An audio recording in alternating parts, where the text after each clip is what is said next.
Welcome back, everybody, to yet another day in the economics woods of Mr. Harrison.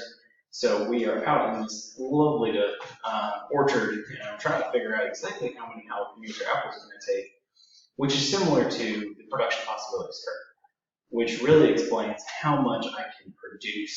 That's what I call production possibilities curve. There's a couple great examples in our videos and stuff, but really what I wanted to hammer home this today is that just like pretty much any graph in economics, it can move. So what that is going to look like is that's going to look like we have our model and we're going to go through and we're going to explain it, and it's got today, like it'll just be right here, and it's going to have this handy dandy feature, and you guys will be able to see exactly what will change. Now, what do you think would really change any kind of model in economics? Well, if it's a production possibilities curve, what if I was more efficient? So let's say that for how much stuff I can collect or grow, let's say for my jalapeno apple model, all of a sudden I got an extra bag, which would allow me extra space. In that case, what I'm going to end up with is I'm going to end up with more room, so I can expand everything. It expands my possibilities. Before that, this would have been impossible. So anything, let's say, like this.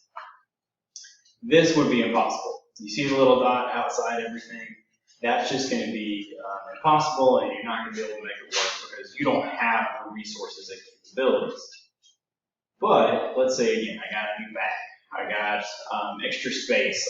I got more time, better technology. All these things tend to allow a person to kind of change.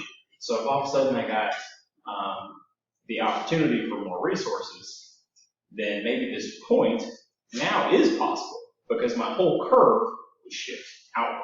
That would look like this. Now, if you look into this, obviously I can collect more jalapenos and more apples.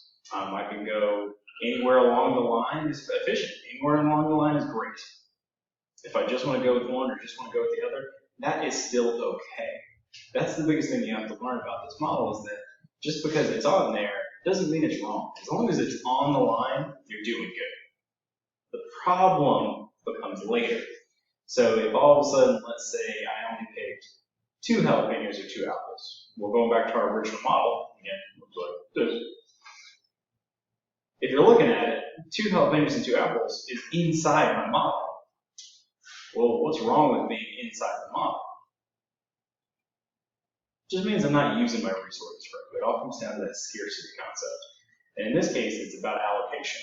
So with this, I have the capability to bring more of these objects. I have the capability of taking more of them with me.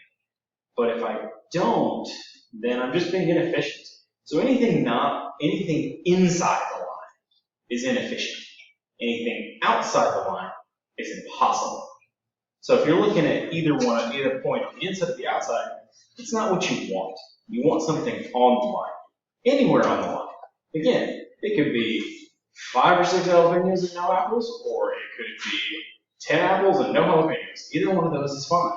Anything that you're talking about producing, growing, or anything, one extreme or the other is fine as long as it's on the line.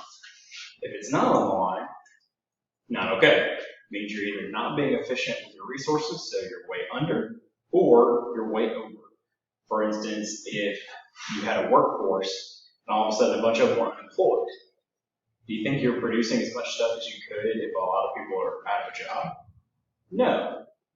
Do you think that your whole line shifts? No. And it's because you haven't lost the ability to.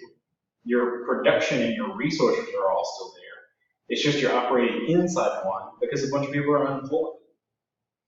One of the other aspects that can really change this and really kind of modify this line is what happens if everybody got smart? What happens if you're running a business and you provided better training for everybody? If you provided better training, do you think people are better or worse? Most of the time, people are better. And in that situation, just the education thing actually expands your possibilities. It pushes out what is capable. So if you have better education for your workers, you end up with better workers. Better workers produce more stuff. So little things like that make a big difference, and that's something I kind of want you guys to keep in mind. So obviously things are going to be changing a little bit next week. We will discuss that more then. Just a reminder, your study guide is going to be due early in the week, so no later than Tuesday for everybody, and then I will talk a little bit more. Your test is going to be next week, so as you guys get the announcements about what's going to happen and everything, just be aware your test is going to be at the end of the week. So be thinking about that, be ready for it. All the stuff is still accessible, so go back and I'll post more stuff over the weekend too, so you guys can see everything. Thank you for watching, and we will pick this up again on Monday.